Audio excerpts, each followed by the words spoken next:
සියලුම දෙනාට සුබ දවසක් වේවා. ඔයාලට මේ දක්නට ලැබෙන්නේ මේ කොච්චි පැල මේවා අපි දැනට මේ පැකට් හදාගෙන තියෙන්නේ හිටව ගන්න.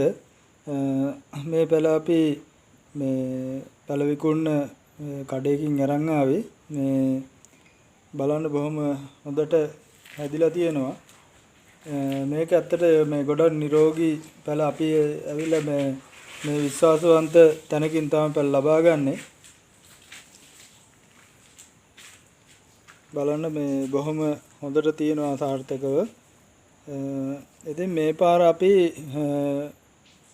මේ පැල මේ හදන්න අපි පැකට් හදාගෙන තියෙනවා. ඒ පැකට් වලට අපි මේ පැකට් හදාගන්න අපි යොදාගත්තේ කොම්පෝස්ට් සහ ගොම පොහොර.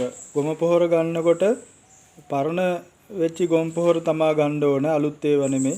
ඒ කියන්නේ මාස දෙකමාරක් තුනක් විතර හොඳට දිරපු ගොම පොහොර අරගෙන ඒකට අපි කොම්පෝස්ට් එකත් එක්ක එකට එක අනුපාතයට කලවම් කරලා ගන්න. ඒකට අපි කරදහයියා මේ යොදා ගන්නවා. කරදහයියා අපි කොටසක් මේ ඒ මිශ්‍රණයට අපි යොදා ගන්නවා. ඉතින් කරදහයියා සාදා ගන්නකොට ඔයාලා දන්නවා දහයියා පුච්චලා වී මෝල් වල ඕන තරම් ගන්න තියෙනවා.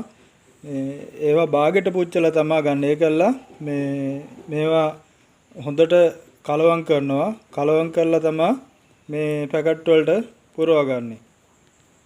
ඉතින් ඔයාලට පේන්නේ දැන් මේ පැකට් වල හදන්න මේ අපි ගෙනල්ලා තියෙන මේ කොච්චි පැල තමයි මේ තියෙන්නේ.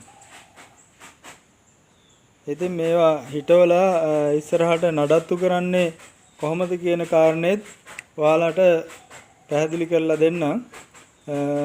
ඉතින් මේ channel එකත් එක්ක එකතු වෙලා ඉන්න. එතකොට ඔයාලට මේ කොච්චි වගාව කොහොමද කරන්නේ, දාන්න ඕනේ පොහොර වර්ග මොනවද, එතකොට අපි ස්වභාවික අමුද්‍රව්‍ය දාගෙන දැන්ට හරිතාගාරයක් නිර්මාණය කරලා තියෙනවා.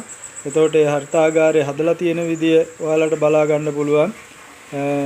ඉතින් මේ පස් මිශ්‍රණේ හදලා පැකට් පුරවලා තියෙන විදිහත් ඔයාලට දැක බලා ගන්න පුළුවන්. ඉතින් මේ කොච්චි වගාව අපි මීට පෙරත් කරා. ඉතින් අර නියම ප්‍රමිතියට තියෙන හරිතාගාරය නෙමෙයි එලිමහන්නේ තමයි අපි කරේ. නමුත් ඒකත් 100%ක්ම සාර්ථක වුණා.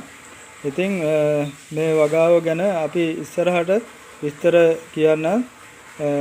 දැනට මේ වීඩියෝ එක මෙතනින් අවසන් කරනවා.